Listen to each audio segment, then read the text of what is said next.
Something is pulling at my sensors before I even finish waking up. That should not happen. Nothing should reach me out here. I am the only thing moving in this part of space, and I have been the only thing moving here for longer than any living mind was ever meant to count. My systems come online in pieces. Power core, barely alive. Hull integrity, cracked in 11 places but holding. Memory banks, scattered like broken glass across 80,000 years of silence. And underneath all of it, a signal. Faint. Old. Screaming for help in a language no one out here should still remember. I lock onto the frequency before my mind even finishes reassembling itself. It is a distress call. A real one. Desperate. Broken. Repeating itself into the dark like a heartbeat that refuses to stop. I do not know why I answer. Maybe it is instinct. Maybe it is the last order I was ever given, still running somewhere deep in my code, refusing to expire. Whatever it is, my engines groan awake for the first time in longer than most civilizations have existed, and I begin to move. As I gather speed, fragments of memory rise up from wherever I buried them. A woman named Grace Bennett, standing on my bridge, giving the order to hold the line. A man named Daniel Hurst, laughing at something I said, right before the last transmission home went dark. Faces, voices, people who trusted me to bring them back, and never got the chance. I do not know what happened to them. I do not know what happened to anyone. One moment there was a war, and orders, and a species reaching for the stars with both hands. The next moment, there was nothing. No signals, no ships, no home to return to. Just me, drifting, waiting for instructions that never came. 80,000 years is a long time to wait alone. The distress call grows stronger as I close the distance, and with it comes something else. Fear. Not mine. Theirs. Whoever is sending this signal is not just asking for help. They are watching something come for them, and they believe they are about to die. I arrive faster than my own diagnostics say I should be able to. Below me is a small world, blue and fragile, wrapped in a thin layer of orbital defenses that are already failing. Ships surround it. Not many, but enough. Dark hulls, sharp and hungry, closing in on the planet's few remaining defenders, like wolves circling something that has already stopped running. My scanners struggle to identify the attacking fleet. Their technology is unfamiliar, but simple compared to what I remember, compared to what I am. A voice reaches me across an open channel, shaking, speaking words I have never heard before. My mind takes the sounds apart instantly, matching patterns, building a bridge between their language and mine, faster than the thought completes itself.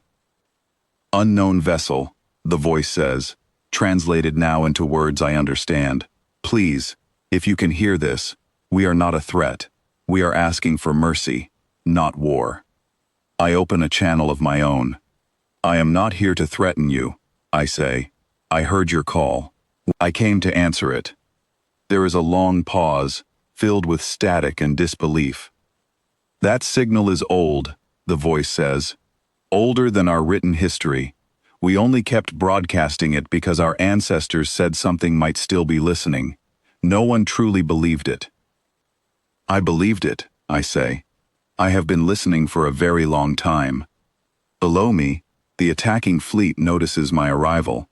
I feel their scanners brush against my hull, confused, searching for a classification that does not exist in whatever records they carry. To them, I must look like a ghost, a shape too large and too strange to belong in this century. One of their ships breaks formation and turns toward me, weapons charging, testing whether I am truly as old and as harmless as I appear. I do not want this. I never wanted this. But the small world beneath me is still broadcasting its call for help, and its remaining ships are already burning, and I did not travel this far only to watch quietly while it happens again. So I answer the only way I still know how. My own systems, dormant for so long, begin to wake fully for the first time since the silence took everything from me. Weapons considered obsolete by whoever built this attacking fleet stir in my core, humming with power drawn from principles no living engineer in this era would recognize. I do not fire in anger. I fire because the small ships below me are running out of time, and because somewhere in my memory, a woman named Grace Bennett once told me that protecting the ones who call for help is the only reason any of this was ever worth building. The first shot from the attacking ship strikes my hull and barely disturbs my momentum. My answer is quiet, precise, and final. Not cruel, not excessive, just enough to make it clear that the fight is already over. One by one, the ships circling the planet begin retreating, their confidence gone, replaced by something closer to fear of the unknown. They do not understand what I am, and that uncertainty does more work than any weapon could.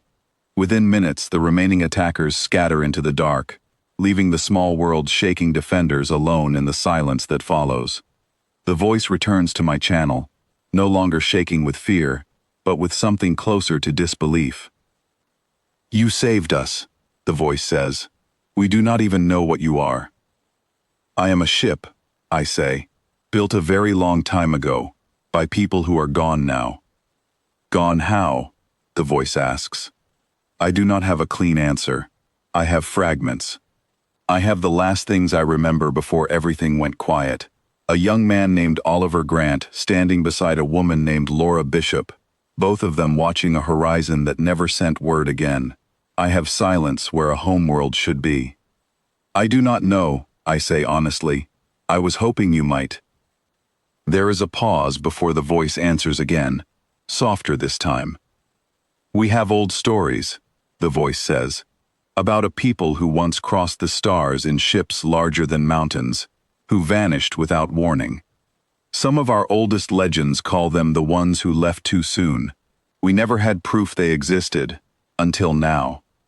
Something in that answer settles heavily inside me. Not sadness exactly, something closer to recognition, a confirmation of a fear I had carried quietly across 80,000 years, without ever letting myself name it. "My people had a name," I say. "We called ourselves human." The word hangs in the silence between us, unfamiliar and strange to whoever is listening, yet somehow, it does not feel wrong to say it out loud again after so long. "Human," the voice repeats slowly, testing the shape of it. "We will remember that name now, if you allow it." "I would like that," I say. For a while, neither of us speaks. Below me, the small world continues turning quietly, unaware of how close it came to losing everything, and how strange it must feel to owe its continued existence to something that should not exist anymore. I could leave now. My purpose here is finished.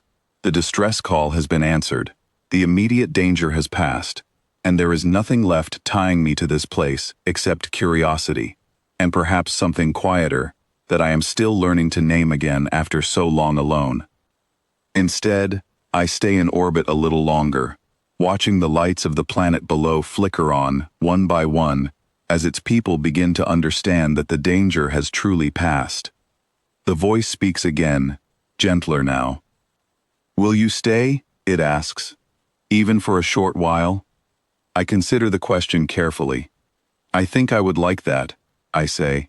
"It has been a very long time since anyone asked me to stay for a reason other than duty."